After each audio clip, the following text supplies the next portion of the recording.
Good morning, Paul Georgie from Allendale. It's November 10th, 2010. The grain markets this morning show a little bit of selling pressure here, profit taking following yesterday's technical reversal. A lot of positive news out yesterday morning with the USDA supply demand reports and surprises in the soybeans. You're all aware of that, so we don't need to go through that again. But what do we look at from this point on is what our concern is. And there's two things that we think are factors that we've got to watch very closely. One is the G20 meeting that is being held in Seoul, Korea tomorrow and Friday. That could have an impact on the dollar and the currencies, and as world leaders are concerned about the current currency relationships and exports and trade. So that will be a important factor as we go through the end of the week. Will they come to any conclusion? Right now the news wires are saying probably no conclusion, just some more rhetoric about the currency issue. The other thing we have to worry about is weather, South American weather mainly. Some of the things that happened last night, we did have some frost in Argentina last night, which could impact some of the wheat areas there. Moisture overall. Right now, in general, the South American weather situation is good in most areas. We're getting a little bit of dryness in some areas, and then followed by rain, which allows planting progress to continue and continue rapidly in some areas. Dryness, though, will be a concern and will impact us here as we go forward in the next several months. The technical action yesterday, however, I think will dominate ideas here today. Further weaker close in corn below that 20-day moving average will activate some more sell stops if we close below there. The soybeans, as sharp as they've rallied yesterday, they could see a setback. And you can the adage that's been talked about here this morning, you got to feed a bull every day to keep them happy and to keep the market going up.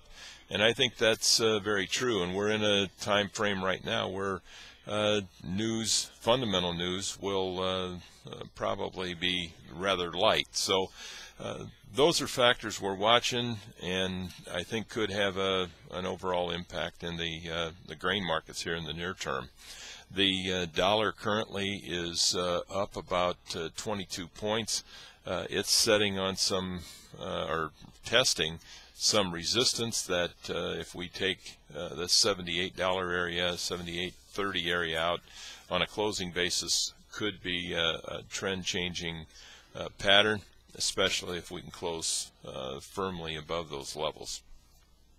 In the livestock trade, news is relatively quiet. Cash trade is still waiting to get started this week. Packers don't seem to be very interested in buying cattle at this point in time. Cutout values were down 74 cents yesterday in the choice, up 8 cents in the select. The technical action there is we've setting near some good support areas in the cattle, and we need to hold those areas. We think they will as we get into tighter supplies here over the next several weeks.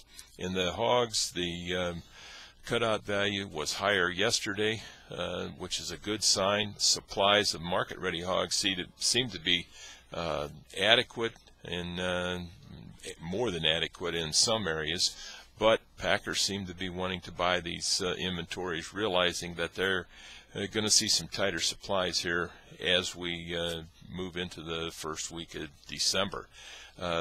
The retail counter is being dominated by turkey featuring ahead of the Thanksgiving holiday, and that will continue. We'll see some fill-in buying by pork here in the next week, but really looking forward to the kind of demand that we might see there post-holiday, and that could be very supportive to the cutout and to Fed hog prices. The technical action there, the 20-day moving average now crosses at 67.72 in the December contract. Watch that for a key trend change here today. That has held for several weeks. If we take that out and close above that number on the upside, I think you could get some more technical buying kick in. Support crosses at around 66.50 in the December contract there today. So if you got any questions, give us a call. We also want to remind everybody we got the Allendale conference coming up in January. You can get all the details on our website, and you can also sign up on the website. And if you had any questions about that, call one of our representatives. We'd be happy to answer those questions. We wish everybody a very successful trading day, and we'll talk to you tomorrow morning.